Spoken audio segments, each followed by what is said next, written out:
Jay Leno retired as host of NBC's Tonight Show on Thursday, nearly 22 years after taking it over, and some 5 years after leaving the show the first time, when NBC briefly put Conan O'Brien in the late-night slot, while Leno hosted a primetime talk show. In his final monologue, Leno alluded to the fact that his second departure was not entirely his own idea. See, I don't need to get fired 3 times. I get the hint. I get the hint. During his long late-night run, Leno talked to presidents and celebrities in his everyman style, and almost always came out on top in the ratings. So, let me get to, you're moving to 9 o'clock? Yeah, that's 9 o'clock. Thursday night, he brought back his very first guest, fellow comedian Billy Crystal, who introduced an all-star cast to sing Jay Leno off. So now, please say hello, ladies and gentlemen, to the Shut Your Van Trapp family singers. Among the choristers, Oprah Winfrey, Carol Burnett, and Kim Kardashian, with actor Jack Black getting perhaps the most pointed lyric. So long, farewell, I'll be listening, my dear. If Fallon tanks, you'll be back here next year. That would be Jimmy Fallon, the new Tonight Show host, who starts 1 week from tomorrow night. After 42 years in Burbank, California, NBC is bringing The Tonight Show back to its historic roots in New York, where Jimmy Fallon will be competing head-to-head with CBS Late Show host David Letterman, who offered his own salute to his longtime rival. Congratulations on a wonderful run, and I'll tell you... The final word, however, surely goes to Jay Leno himself. We wouldn't be on the air without you people. Secondly, this has been the greatest 22 years of my life.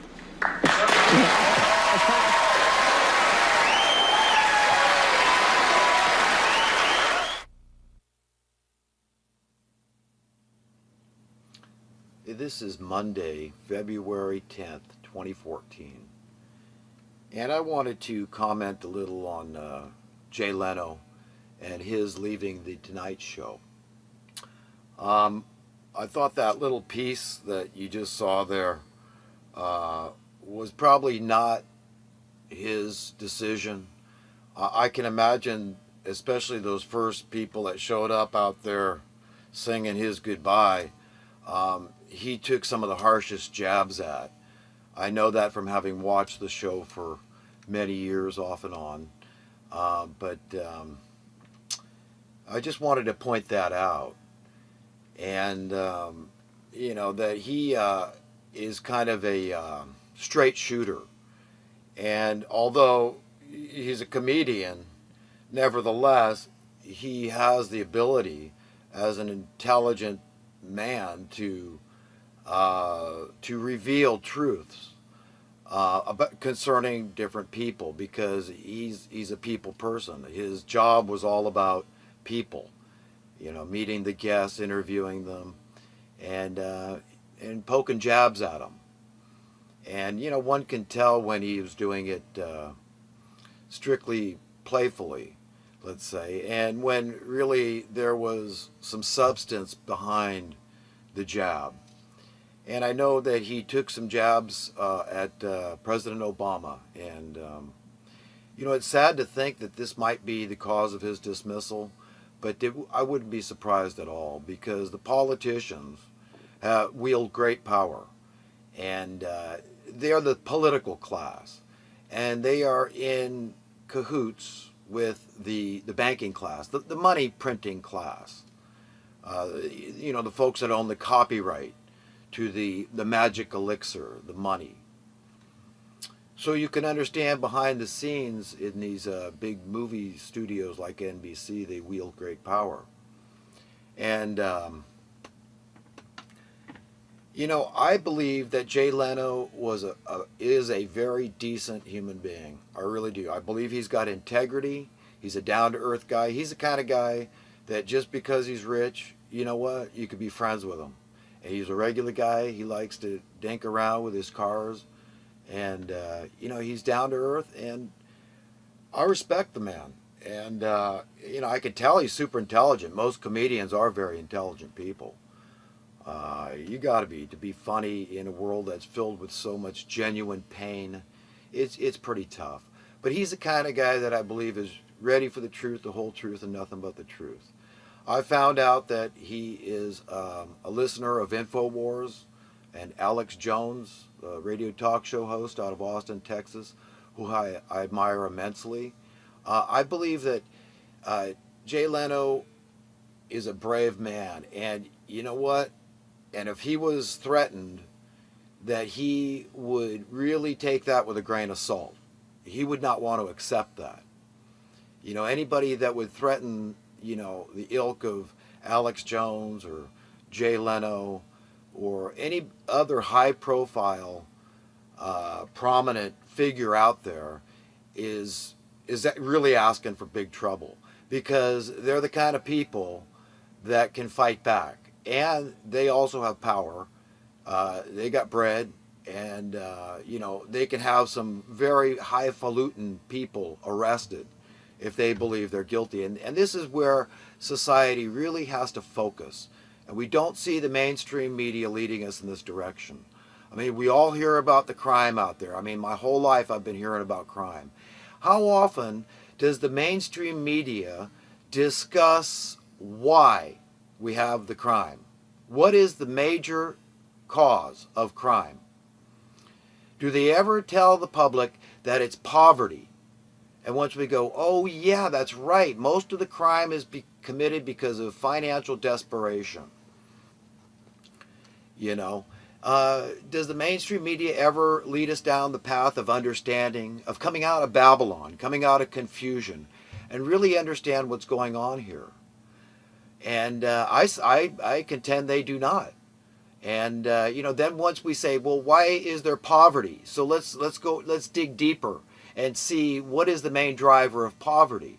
And then when we realize it's an unjust weights and balances type of thing. Okay, it's an unlevel playing field. It's hypocrisy within the economic structure. That is the main driver. That's the main problem. And you know, until we understand that, you know, we're never going to be able to get out of this mess. Okay, because what needs to happen is we really need to focus on ending poverty. And what's it going to take? It's because we don't have sound currency. And I further contend that is not incidental, that is not accidental, that is not a mistake, that is very deliberate, very intentional. Okay, it's allowed this disparity between haves and have-nots to flourish, and certain people to be very happy with their lot in this social economic structure, that are doing nothing. They're nothing but leeches, just stealing, not producing anything, not giving humanity anything but trouble and grief and fear and loathing and misery, you know. And you know I kind of I got off the track there from talking about Jay Leno, but I believe he's the kind of guy, any guy that listens to the Alex Jones show, he's got to be ready for the truth, the whole truth, and nothing but the truth. Okay?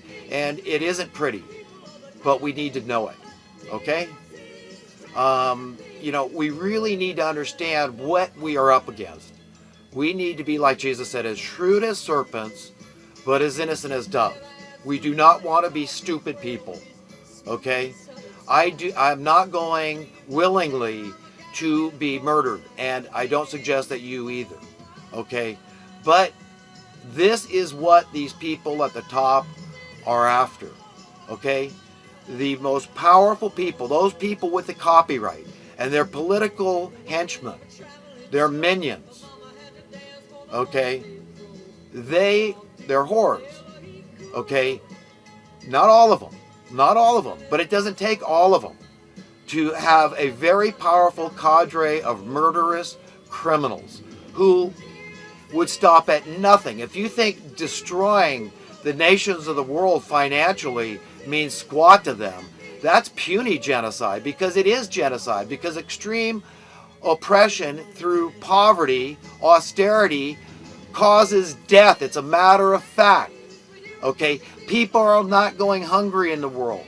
People are not going homeless in the world. Okay? People are not dying from filthy water in the world because there's a shortage of supply of those essential human needs. No, they're not. They're dying because they don't have the magic elixir, okay, that's put out by these master sorcerers, They're nothing. And all these people, they're being exposed today, and you know what? And they're really miserable, suffering people. And they're all ready to go hide out, look into underground shelters, the Illuminati, this elitist hypocrite class, these people that live by the double standard. Look into what they've got underground. It'll blow your mind. And then you look at the similarity between what's written, for instance, in the Bible about hell, and you go, oh man, you know what? I mean, you start putting two and two together and you say, holy crap. I mean, is this true? That these people, you know what, if they had their way, I firmly believe that they would have already induced a nuclear exchange between the nations. I firmly believe that, if they had their way, but they don't. Okay, they don't. And it's not because there's decent human beings in high-ranking places in our military. It's more than that. It's what you might call supernatural. It's other beings that God has for other purposes. Okay, these are referred to in the Bible as holy angels, and they have the wicked folk, whether they be human or else, on a leash. Okay, and they can only do what these holy angels allow them to do. So this is why I believe the earth has not been destroyed by a nuclear exchange, because that's what these people are like. That's what they want. They want genocide on such a grandiose scale that most of us can't even comprehend. We can't conceive. It's unthinkable. And, but if you look into the Georgia Guidestones, you'll see these people have this altruistic utopia, okay, in quotations, because you see, first they need to get the earth down to 500 million from over 7 billion right now. Okay, so that's likely you and me and our kids, okay, and our parents maybe, and okay, a lot of people we know. That's a huge chunk of the population of Earth. And so we have to really be on our guard against these people.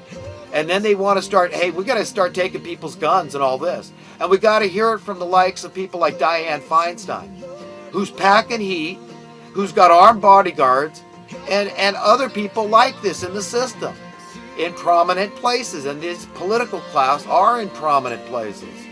But they're hypocrites. They're liars. They're deceivers. Not all of them. But you've got to see them by their fruit. I'm not condemning them. I'm not judging them in that sense. All I'm saying is I'm pointing out what they speak of openly.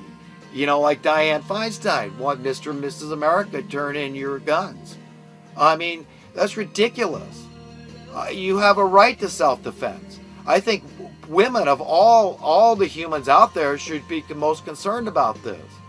Men are, more likely to be able to hold their own, at least against, a larger portion of the population. But women, without the upper body strength of the, these are generalizations I'm making, because I know a lot of women are very strong, and a lot of women are very much stronger than a lot of men. I know that. All I'm saying is that we should all protect it. Okay? The Second Amendment, your right to defend yourself. Okay? Now, if somebody had been at the Aurora Theater during that shooting, you can understand. I mean, somebody knew how to use a weapon, a decent human being, that had it for that specific reason, maybe. Or how about to defend some woman that's being raped? What are you going to do? What if the rapist has a gun or a knife? What are you going to do? How are you going to defend somebody else? So maybe you don't care about your own defense. And I typically don't. I don't worry about my own personal defense very much. But I really do care about the defense of others. And I think a lot of you can relate to that. And the last thing you want to do is you want these idiots telling after they've raped our nation financially every which way from Sunday, put us in debt to what? No, yet the Chinese, okay? A miserable ass country like China. Forced abortions, very elitist. You got a handful, a gaggle of elitist, hypocritical thugs living in their ivory towers at the very top. And you got a huge, segment of miserable, oppressed people. They got to put suicide nets outside the factories. And yet this is who we've gone in debt to? Who we? I didn't sign off on any loans. Did you?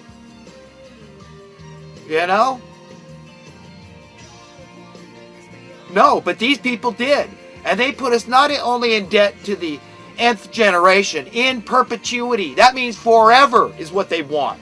They don't want humanity to ever get out of this thing. They want